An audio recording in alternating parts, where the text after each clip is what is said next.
Trečiasis baudos metimas taip pat netaiklus, dabar jau šansas Vilniaus komandai. Macijauskas, perdavimas Styvui Vudberiui, nieko nelaukdamas iš 3 taškų zonos ir štai taip.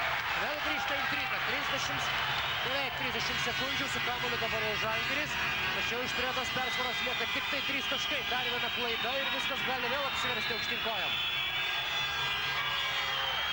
Iki galo gali laikyti kamuolį žalgiriečiai, tai dabar sėkmingai daro Mindaugas Timinskas, galima žaisti toliau, Šiškauskas ištraukia kamuolį, 10 sekundžių, paskutinysis šansas Vilniaus klubui, 5 sekundės, Macijauskas, Šeštokas, iš 3 taškų zonos.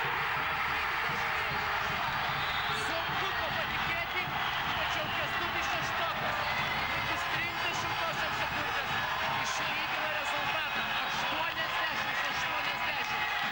Štai šis paskutinysis epizodas. Rezultatas lygus. Kęstutis gali tapti didvyriu.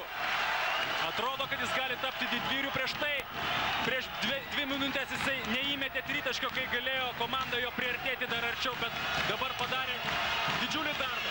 Fantastika. Ir štai ką reiškia tas atsainumas. Tanoko Gordas buvo aiškiai nepasiruošęs rimtiem baudos metimams. Jau galvojama buvo, kad viskas, laimėtos rungtynės, nieko panašaus.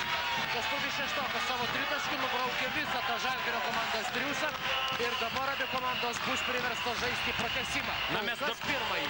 Pamiršome 30 sekundės. Abejonė, šiek tiek paskubėjome, užbėgome įvykiams iš akių, tačiau atrodo, jog Žalgirio krepšininkai dabar jau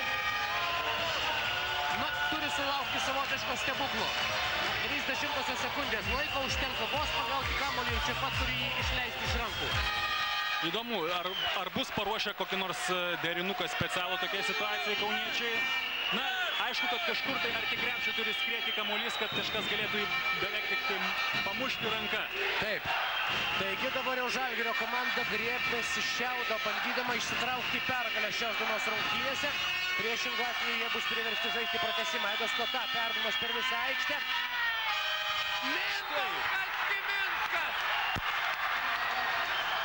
Mindaugas Timinskas žodžių trūksta.